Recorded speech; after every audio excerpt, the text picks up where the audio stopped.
എല്ലാ പ്രിയ സുഹൃത്തുക്കൾക്കും പുതിയ വീഡിയോയിലേക്ക് സ്വാഗതം. നമ്മൾ ഇന്ന് വീണ്ടും ചർച്ച ചെയ്യാൻ പോകുന്നത് കാലങ്ങൾക്ക് ശേഷം രേണുസുധിയുടെ വീട് പണിഞ്ഞു കൊടുത്ത ഫിറോസൊക്കെയും വീണ്ടും രംഗത്തേക്ക് വന്ന് നേർക്ക് നേർ മോദിക്കൊണ്ടിരിക്കുകയാണ് സുഹൃത്തുക്കളെ. ആ ഒരു വിഷയത്തെക്കുറിച്ചിട്ടാണ് നമ്മൾ വീണ്ടും സംസാരിക്കാൻ പോകുന്നത്. അതായത് രേണുസുധി വീണ്ടും സോഷ്യൽ മീഡിയകളിൽ വന്ന് ഇൻ്റർവ്യൂ കൊടുക്കുന്ന സമയത്ത് രേണുസുധിയോട് സ്ഥിരം 3-4 ചോദ്യങ്ങളെ പുള്ളിക്കാരോട് ചോദിക്കാറുള്ളൂ. ആ ചോദ്യങ്ങൾക്ക് തന്നെ പുള്ളിക്കാരി അങ്ങോട്ടും ഇങ്ങോട്ടും മറിച്ചും തിരിച്ചും ഈ മറിച്ചിട്ട് വേവിക്കുന്ന പോലെ തന്നെ ഉത്തരം പറയാറുമുണ്ട്.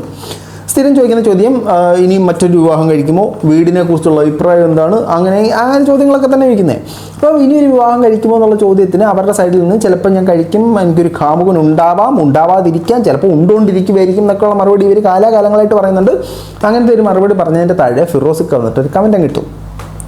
അങ്ങനെ വല്ല തീരുമാനം എടുക്കുകയാണെങ്കിൽ ആ വീട് തിരിച്ചിങ്ങ് തന്നേക്കണേ, നമുക്ക് മറ്റാർക്കെങ്കിലും നൽകാം, അർഹതപ്പെട്ട മറ്റാർക്കെങ്കിലും നൽകാം എന്നാണ് ഫിറോസിക്ക വന്ന് കമന്റ് ഇട്ടത്. അതായത് ഇവർ കല്യാണം കഴിക്കണോ വേണ്ടയോ, ഇവർ കല്യാണം കഴിക്കാതെ സന്യാസിയായിട്ട് ജീവിക്കണോ, കല്യാണം കഴിച്ച് മറ്റൊരാളുടെ കൂടെ ജീവിക്കണോ എന്നൊക്കെ ഉള്ളത് അവരുടെ വ്യക്തിപരമായ തീരുമാനമാണ്. അതിനെ നമുക്ക് ചോദ്യം ചെയ്യാൻ യാതൊരു അവകാശമുള്ളതായിട്ട് എനിക്ക് പേഴ്സണലി തോന്നുന്നില്ല.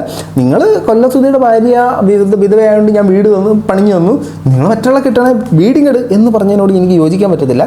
ഇതിന് രേണുവിൻ്റെ ഒരു വൃത്തികെട്ട എക്സ്പ്ലനേഷൻ വന്നിട്ടുണ്ട്. അതുകൊണ്ട് നമുക്ക് കാണാം. നമ്മളെ ആദ്യമായിട്ട് കാണുന്നവരും നമ്മളെ സബ്സ്ക്രൈബ് ചെയ്യാതെ കാണുന്നവരും സബ്സ്ക്രൈബ് ബട്ടൺ നോക്കിയിട്ട് പ്ലക്കനെ എന്നൊരു ക്ലിക്ക് വെച്ച് കൊടുക്കുക. ഹൈപ്പ് ബട്ടൺ വരുവാണെങ്കിൽ മുമ്പ് കൊടുത്ത അതേ പ്ലക്കനെ വീണ്ടും ഒരു പ്ലക്കനെ വെച്ച് കൊടുക്കുക. കമൻറ്റ് ബോക്സിൽ പട്ട എന്നൊരു 3 കമൻറ്റ് അങ്ങോട്ട് ഇടുക. ഒരു ഹൃദയം നിങ്ങളുടെ ലൈക്കായിട്ട് അടിക്കുക. കൂടുതൽ അടിപ്പിക്കുന്നില്ല, നേരെ വീഡിയോയിലേക്ക് പോകാം. നമ്മൾ ഈ തുടക്കത്തിൽ പറഞ്ഞു വന്ന പോലെ തന്നെ രേണുസുധി കുറച്ച് നാളുകൾക്ക് ബിഗ് ബോസിൽ പോയിട്ട് കുറച്ച് നാളുകൾ കൊണ്ട് കോൺട്രവേഴ്സി ഒന്നും പിടിക്കാതിരിക്കുകയായിരുന്നു. അങ്ങനെ ശാരിക വന്നിട്ട് ഒരു കോൺട്രവേഴ്സി പിടിക്ക് രേണു എന്ന് പറഞ്ഞ് രേണു ആ കോൺട്രവേഴ്സി കയറി പിടിച്ചു. രേണു അവിടെ പറഞ്ഞു, ഇനി വീടിനെ കുറിച്ച് സ്വാഭാവികമായിട്ടും ഈ ശാരികയുടെ വീഡിയോയ്ക്കകത്ത് വീടിനെ കുറിച്ചുള്ള പരാമർശം വന്നു. അവിടെയൊക്കെ പൊളിഞ്ഞു കിടക്കുന്നു, ഇങ്ങനെയാണോ വീട് പണിയുന്നത്, പണിയുമ്പോൾ നല്ല വീട് പണിഞ്ഞു കൊടുക്കണ്ടെന്നൊക്കെ പറഞ്ഞ് ശാരിക ചുമ്മാ രേണുവിനെ വീണ്ടും കോൺട്രവേഴ്സിയിലേക്ക് പിടിച്ചിരുത്താനായിട്ട് ഓരോ സാമാനങ്ങൾ എന്ന് പറഞ്ഞു അത് കോൺട്രവേഴ്സിയിലേക്ക് കയറി. അതിനുശേഷം രേണു പലയിടങ്ങളിലായി ഞാൻ ചിലപ്പോൾ വിവാഹം കഴിച്ചേക്കാം, ഞാൻ ചിലപ്പോൾ ഒരാളെ പ്രണയിച്ചേക്കാം, ഞാനൊരുത്തന്നെ പ്രണയിക്കുന്നുണ്ട്, ഉടനെ വിവാഹം കാണും, ചിലപ്പോൾ കുറേ കഴിഞ്ഞിട്ടേ കാണത്തുള്ളൂ, ഇങ്ങനെ കുറേ കഥകൾ ചുമ്മാ വന്നിരുന്ന് പടച്ചു വിടുന്നുണ്ട്.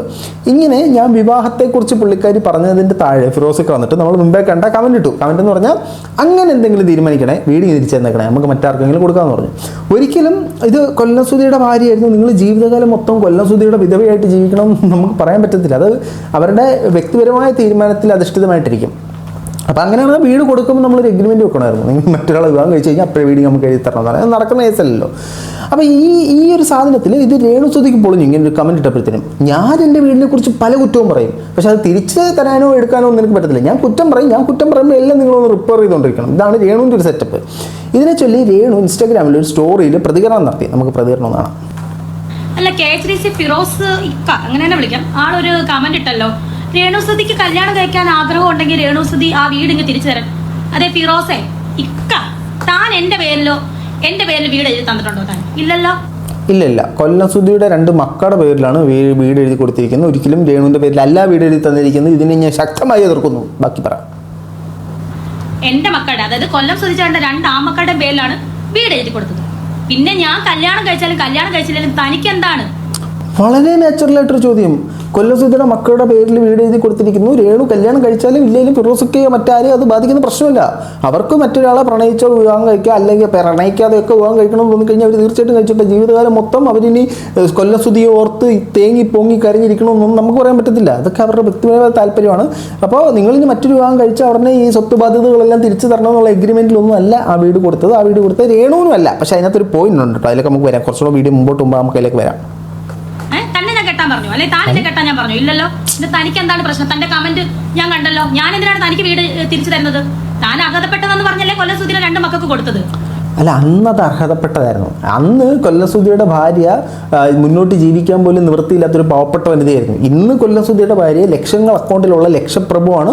മാത്രമല്ല അഹങ്കാരത്തിൻ്റെ ഒരു നിറകുടം കൂടെയാണ് ഇന്ന് രേണുസുധി. അപ്പോൾ അന്ന് അർഹതപ്പെട്ടതാണെന്ന് തോന്നി. അന്ന് പുള്ളിക്ക് ഗണിച്ചറിയാൻ അറിയത്തില്ലല്ലോ ഈ പുള്ളിക്കാരുടെ സ്വഭാവം മാറി. ഈ പുള്ളിക്കാരിക്ക് ഒരു വീട് പണിഞ്ഞു കൊടുത്തുകൊണ്ട് എൻ്റെ കച്ചവടം മൊത്തം പൂട്ടി ഞാൻ വീട്ടിൽ ഇരിക്കുന്നത് ഗണിച്ചറിയാൻ പുള്ളി കനിയാനൊന്നും അല്ലല്ലോ. അന്ന് അർഹതപ്പെട്ടതായിട്ട് തോന്നി, ഇന്ന് അർഹതപ്പെട്ടതല്ലാന്ന് തോന്നുന്നു. താൻ എൻ്റെ പേര് രേണുസുധിക്ക് ഒരു വീട് താൻ എഴുതി തന്നോ? ഇല്ലല്ലോ. പിന്നെ എന്ത് കമന്റ് ആണോ താൻ ഇടുന്നത്? അതെ, ഞാൻ കല്യാണം കഴിച്ചില്ല, അത് എൻ്റെ പേഴ്സണൽ കാര്യമാണ്.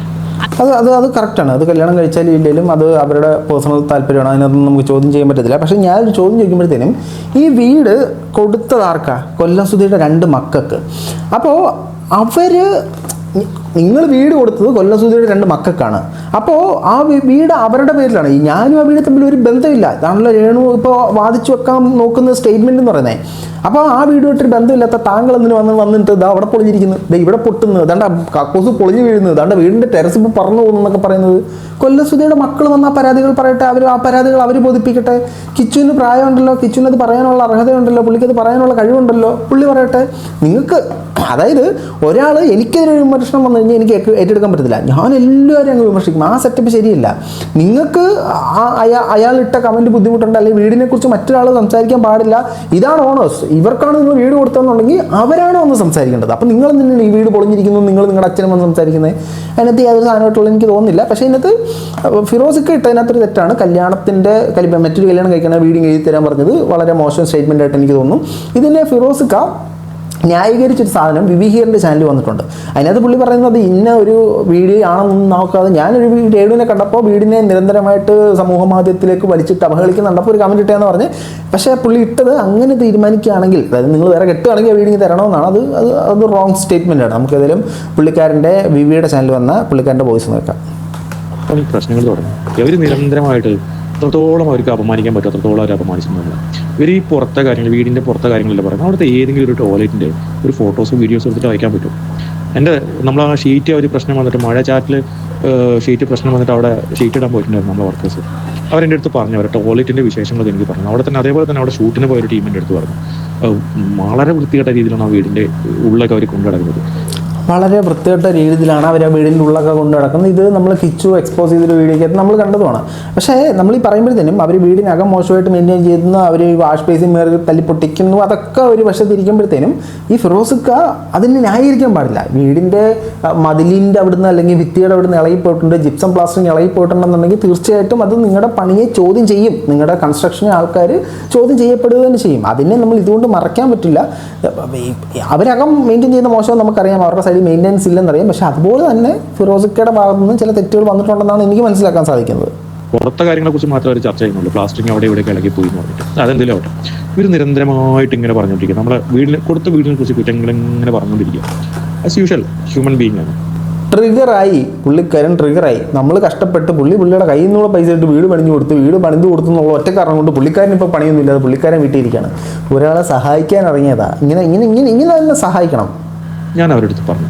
പിന്നെ ഏതൊരു ചാനലിൽ വാർത്ത വന്നിട്ടുണ്ടായിരുന്നു, അവർ പുതിയ വീട് ഉണ്ടാക്കിയിട്ട് പോവുകയാണ്, വാടക വീട് എടുത്ത് പോവുകയാണ്, ഞങ്ങളെല്ലാവരും കൂടെ പോവുകയാണ്, വീട് തന്നവരെന്താ ചെയ്യട്ടെ എന്നൊക്കെ പറഞ്ഞുകൊണ്ട് രേണു പറയുന്നത് കുറേ ന്യൂസിലുണ്ട്. സ്വാഭാവികമായിട്ട് ഞാൻ അവരുടെ ഒരു വീഡിയോയുടെ കണ്ടന്റ് എന്താണെന്ന് ഞാൻ നോക്കിയിട്ടില്ല. ഞാൻ അവരുടെ വീഡിയോയ്ക്ക് അടിയിൽ പോയിട്ട് ഞാൻ കമൻറ്റ് ചെയ്തത്. നിങ്ങൾക്ക് അതൊന്നും വിശ്വസിക്കാൻ പറ്റിയ സാധനമൊന്നുമില്ല. വീഡിയോ എന്തോന്നും നോക്കാതെ ഞാൻ പോയി കമൻറ്റ് ചെയ്തെന്ന്.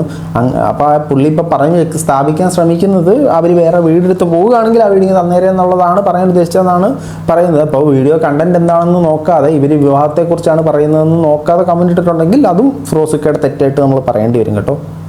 വീട് വേണ്ടാന്നുണ്ടെങ്കിൽ അല്ലെങ്കിൽ നിങ്ങൾ വീട് നിങ്ങൾക്ക് തിരിച്ചു തന്നാൽ നല്ലൊരു തീരുമാനമാണത്. നിങ്ങൾ വീട് തിരിച്ചു തന്നാൽ അർഹതപ്പെട്ട ഒരുപാട് ആൾക്കാരുണ്ട്. ഒരുപാട് മെസ്സേജ് ഡെയിലി വരുന്നുണ്ട്. ഞങ്ങൾക്ക് ഒരു ഒറ്റമുറിയുള്ളൊരു വീടുണ്ടാക്കി തന്നാൽ മതി, നമ്മളത് നന്നായിട്ട് നോക്കിക്കോളാം എന്നൊക്കെ പറഞ്ഞിട്ട് മെസ്സേജ് വരുന്നുണ്ടെന്നാണ് പറയുന്നത്. ഈ ഒരു വിഷയത്തിനെ കുറിച്ച് രേണു പുറത്തു വന്നപ്പോഴത്തേനും രേണുവിനോട് വീണ്ടും ചോദിച്ചു. രേണു വീണ്ടും കുറേ പ്രതികരണങ്ങൾ നടത്തി. എൻ്റെ പൊന്നടവേ, അതാണ് പ്രതികരണം കേട്ടോ. സ്റ്റോറി ഇട്ടിരുന്നുണ്ടായിരുന്നു വീടിന്റെ എന്തോ ഇഷ്യൂ. അതെന്താ സംഭവം? ഫിറോസിക്ക പറയുന്നത് ഞാൻ കല്യാണം കഴിച്ചു കഴിഞ്ഞാൽ ഫിറോസിക്കയുടെ വീട് തിരിച്ചു കൊടുക്കണം. ഞാനിതിനെ തിരിച്ചു കൊടുക്കും. എനിക്കാരും ഫിറോസിക്ക ആരും എനിക്ക് വീടൊന്നും എഴുതാൻ പറ്റില്ല. ഞാനതിൻ്റെ തിരിച്ചു കൊടുക്കണം. ഞാനും ആ വീട് തമ്മിലൊരു ബന്ധമില്ല. ഫിറോസിക്ക എനിക്ക് വീടൊന്നും എഴുതുന്നില്ല. പിന്നെ നിങ്ങൾ എന്തിനാണ് കോരം വന്നിട്ട് ഈ വീട് ശരിയല്ല, ഈ വീട് പണിഞ്ഞവൻ ശരിയല്ല, ഈ വീട് പണിഞ്ഞവൻ്റെ പണി ശരിയല്ല എന്നൊക്കെ പറഞ്ഞുകൊണ്ടിരിക്കുന്നതിനാണ്. അതിപ്പോൾ നമ്മളെ ബാധിക്കാത്ത പ്രശ്നമല്ലേ?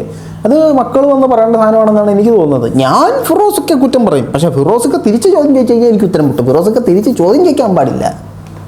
എനിക്കല്ല തന്നിട്ടുള്ളത്. കൊല്ലം സുധിച്ചേട്ടൻ 2 ആൺമക്കളുടെ പേരിലാണ്. 2 പേർക്ക് ഒരേപോലെ അവകാശത്തിൽ കൊടുത്ത വീടാണ്. ഞാൻ അവിടെ നിൽക്കുന്നത് തന്നെ ഇളയ കുഞ്ഞിനെ നോക്കാൻ വേണ്ടിയിട്ടാണ്. ഇളയ കുഞ്ഞിനെ നോക്കാൻ വേണ്ടി മാത്രം ഞാൻ അവിടെ നിൽക്കുന്നത്, അല്ലെങ്കിൽ ഞാൻ നിൽക്കില്ല. അപ്പം ആ വീട്ടിൽ ഞങ്ങൾക്ക് ആർക്കും താമസിക്കാൻ താല്പര്യമില്ല എന്ന് പറഞ്ഞ സാഹചര്യത്തിലാണ് പുള്ളി ആ വീട് തിരിച്ചു തരുമെന്ന് പറഞ്ഞിരിക്കുന്നത്. അപ്പം നിങ്ങൾക്ക് ഇപ്പോൾ സാമ്പത്തികമായി നിങ്ങൾക്ക് പുതിയ വീട് വെക്കാനോ വാങ്ങാനോ ഉള്ള പ്രാപ്തി ഉണ്ടെങ്കിൽ തീർച്ചയായിട്ടും നിങ്ങൾ മറ്റൊരു വീട്ടിലേക്ക് മാറുമ്പോൾ ഇത് പാവപ്പെട്ട അല്ലെങ്കിൽ ജീവിക്കാൻ ഒരു വീടില്ലാത്ത നിങ്ങൾ അന്ന് കഷ്ടപ്പെട്ട പോലെ കഷ്ടപ്പെടുന്ന ആർക്കെങ്കിലൊക്കെ ഉണ്ടെങ്കിൽ കൊടുത്താൽ നല്ലതായിരിക്കും. ഇല്ലെന്ന് നമ്മൾ പറയുന്നില്ല. ഇതിനകത്ത് ഈ വീട് കൊടുത്തത് കൊല്ലം സുധീരുടെ 2 മക്കൾക്കാണ്. ആ മക്കൾക്ക് മാത്രമേ ഉള്ളൂ ആ വീടിനകത്ത് അവകാശം. പിന്നെ ഇപ്പം നമ്മൾ വന്നിട്ട് ലവ ശരിയല്ല, ലിവ ശരിയല്ല, ആ പണി ശരിയല്ല, ഇവിടെ തേപ്പ് ശരിയല്ല, ആ തേപ്പ് ശരിയല്ല, തേപ്പ് ഞാൻ കാണിച്ചു തരാം, ഇതാണ് തേപ്പെന്നൊന്നും പറയേണ്ട കാര്യമുണ്ടെന്ന് എനിക്ക് തോന്നുന്നില്ല. നമ്മൾ ഈ വീട് ശരിയില്ലെന്ന് പറയുമ്പോൾ അയാൾ തിരിച്ച് പറയുന്നതിന് നമ്മൾ മറുപടി കൊടുക്കാൻ തയ്യാറാകുക. പക്ഷേ തിരിച്ചു വരുമ്പോഴത്തേനും ഇത് എൻ്റെ വീടല്ല, അത് അവൻ്റെ വീടാണ്, പോയി അവനോട് ചോദിച്ചാൽ മതി. പക്ഷേ മറ്റെന്തെങ്കിലും വരികയാണെങ്കിൽ അവൻ എന്തെങ്കിലും പ്രശ്നം വരികയാണെങ്കിൽ ഞാൻ ചോദിക്കും, എൻ്റെ മക്കൾക്ക് വേണ്ടി ഞാൻ ചോദിക്കും. ഇതൊക്കെ എന്ത് സെറ്റപ്പാണ്? നിൽക്കുന്നതിന്റെ കാരണം എന്താണ്? ആ കുഞ്ഞിനെ തന്നെ അവിടെ നിർത്താം. ആ കുട്ടിയുടെയും മൂത്ത കുട്ടിയുടെ വീട്ടിലുണ്ടായിരുന്നു. അവൻ ഇന്ന് രാവിലെയാണ് പോയത്. അവൻ വീട്ടിലുണ്ടായിരുന്നപ്പം അവൻ പഠിക്കുന്ന കൊല്ലത്തായോണ്ട് അവൻ അവിടെയാണ് നിൽക്കുന്നത്. ഈ കുഞ്ഞു കൊച്ചിനെ അവിടെ തന്നെ നിർത്താൻ പറ്റില്ലാത്തതുകൊണ്ടാണ് ഞാൻ അവിടെ നിൽക്കുന്നത്. ഇത്രയും നാളെ. പിന്നെ കല്യാണം, അതെന്റെ പേഴ്സണൽ കാര്യമാണ്. ഞാൻ കല്യാണം കഴിക്കില്ല എന്നുള്ളത് എന്റെ പേഴ്സണൽ ആയിട്ടുള്ള കാര്യമാണ്. അതെന്റെ ഫാമിലിക്കും എന്റെ മക്കളെയും ബാധിക്കുന്ന, എന്നെ ബാധിക്കുന്ന കാര്യമാണ്. ഞാൻ കെട്ടാൻ പോകുന്ന ആളെ ബാധിക്കുന്ന കാര്യമാണ്. അതൊന്നും പുറമേ ഉള്ള ആൾക്കാർ ടെൻഷൻ അടിക്കുമോ ഒന്നും ചെയ്യണം. ചിലപ്പോൾ ഞാൻ കെട്ടി, ചിലപ്പോൾ കെട്ടാതില്ല. അത് എന്റെ ഇഷ്ടം. നിങ്ങൾ കെട്ടുവോ കെട്ടാതിരിക്കുക, തലം കുത്തി നിൽക്കുക, എന്താന്ന് വെച്ചാൽ ചെയ്യും. പക്ഷെ നമ്മൾ ചെയ്യേണ്ട ഒരു കാര്യം, ഇങ്ങനെ നമ്മളെ ഒരു കഷ്ടകാല സമയത്ത് നമ്മുടെ കൂടെ നിന്നവനെ വലിച്ച് താഴെ ഇട്ട് ചവിട്ടി കൂട്ടാതിരിക്കുക. അത് നിങ്ങളെ കൊണ്ടത് റിപ്പയർ ചെയ്യാനുള്ള ഒരു സാമ്പത്തികം നിങ്ങൾക്ക് ആയിട്ടുണ്ട്. നിങ്ങൾ തന്നെയാണ് പറയുന്നത് അക്കൗണ്ടിൽ ഇപ്പോൾ ലക്ഷങ്ങളുള്ളത്. നിങ്ങളത് റിപ്പയർ ചെയ്ത് ഉപയോഗിക്കാൻ നോക്കുക. നിങ്ങൾക്ക് പറ്റത്തില്ലെങ്കിൽ ആ വീട് മറ്റാർക്കെങ്കിലും കൊടുത്തിട്ട് മറ്റൊരാളെ ഉപയോഗിക്കുന്ന പോലെ ആക്കുക. എന്തെങ്കിലും ഒരു സൊല്യൂഷൻ എന്ന് കണ്ടുപിടിക്കുക. ഇടയ്ക്കിടയ്ക്ക് വന്നിട്ട് ഞങ്ങളുടെ വീടിൻ്റെ മുറ്റത്തൂടെ പോകുന്ന പൈപ്പിനകത്തൂടെ ഓവിനകത്തൂടെ വെള്ളം പോകുന്നില്ല, ഫിറോസുക്ക വന്ന് ഓവ് കുത്തിത്ത, ഞങ്ങളുടെ വീടിൻ്റെ തറയിൽ ഇതാണ്ട് അവർ അഴുക്ക് പറ്റിയിരിക്കുന്നു, ഫിറോസുക്ക വന്ന് ഈ അഴുക്ക് കഴുകിത്ത എന്ന് പറയുന്നത് ശരിയല്ല. ശരിക്കും അതിനകത്ത് അവകാശം ആ 2 മക്കൾക്കാണ്. ആ 2 മക്കൾ അതുമായിട്ട് നിൽക്കട്ടെ എന്നാണ് എൻ്റെ അഭിപ്രായം. നിങ്ങളുടെ അഭിപ്രായം തീർച്ചയായിട്ടും കമൻറ്റ് ബോക്സിൽ കമൻറ്റുകൾ രേഖപ്പെടുത്തും. മറ്റൊരു കാണുന്നവരെ ബൈ.